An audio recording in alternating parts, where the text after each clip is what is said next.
असलम शेख। अध्यक्ष महोदय, दिव्यांग, निराधार, विधवा, ज्येष्ठ नागरिक यांना काही आर्थिक आधार मिळावा यासाठी संजय गांधी निराधार अनुदान योजना, श्रवण बल सेवा, राजनियुक्ती वेतन। नमस्कार, मी प्रियंका नागने आपल्या मराठी योजना यात्रे चॅनलवरती तुमचं सर्वांचं स्वागत आहे।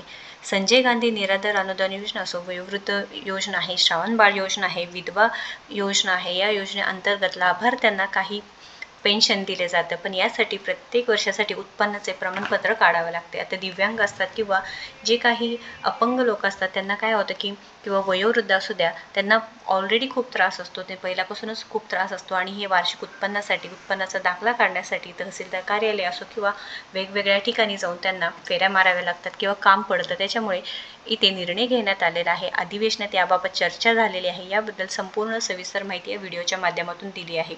तर अधिवेशनात हे चर्चा मांडली गेली आहे व यावरती तहसीलदार कार्यालयामध्ये 1 वर्षाचं जे उत्पन्नाचा दाखला आहे, म्हणजे प्रत्येक वर्षी जे काढावं लागतं त्याच्यामध्ये निर्णय काय झाला आहे हे संपूर्ण माहिती इथे सांगितली आहे। त्यामुळे नक्की शेवटपर्यंत व्हिडिओ बघायचा आहे। त्याआधी तुम्ही जर आपल्या चॅनलवरती नवीन असाल किंवा अजूनही आपल्या चॅनलला सबस्क्राईब केलं नसेल तर नक्कीच आपल्या चॅनलला सबस्क्राईब करून घ्यायचं आहे।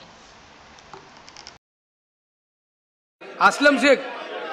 अध्यक्ष महोदय, दिव्यांग, निराधार, विधवा, ज्येष्ठ नागरिक यांना काही आर्थिक आधार मिळावा यासाठी संजय गांधी निराधार अनुदान योजना, श्रवण बल सेवा, राजनियुक्ती वेतन योजना राबविण्याकरता या योजना निराधारांसाठी अत्यंत उपयोग व दिलासा देणारी योजना आहे। लाभार्थ्यांना दरवर्षी उत्पन्नाचा दाखला मागितला जात आहे।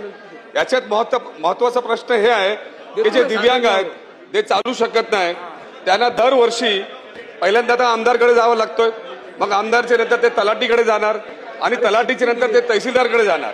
म्हणजे आता तुम्ही विचार करा मंत्री महोदय साहेब, कारण हा सब्जेक्ट तुमच्या खात्याशी निगडीत आहे की ज्यांना चालता येत नाही, ज्यांना बघता येत नाही, त्यांना दरवर्षी तुम्ही मागत आहे आणि समाज कल्याण केंद्राच्या एक सेक्टरमध्ये 5 वर्षासाठी त्यांना तुम्ही रिलीफ देण्यात केलेलं आहे। म्हणजे त्यांना एकदा त्यांनी सर्टिफिकेट घेतला की त्यांना 5 वर्ष परत जाण्याची आवश्यकता नसते।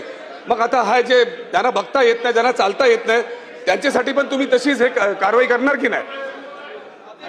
अध्यक्ष महोदय, 1 मिनिट।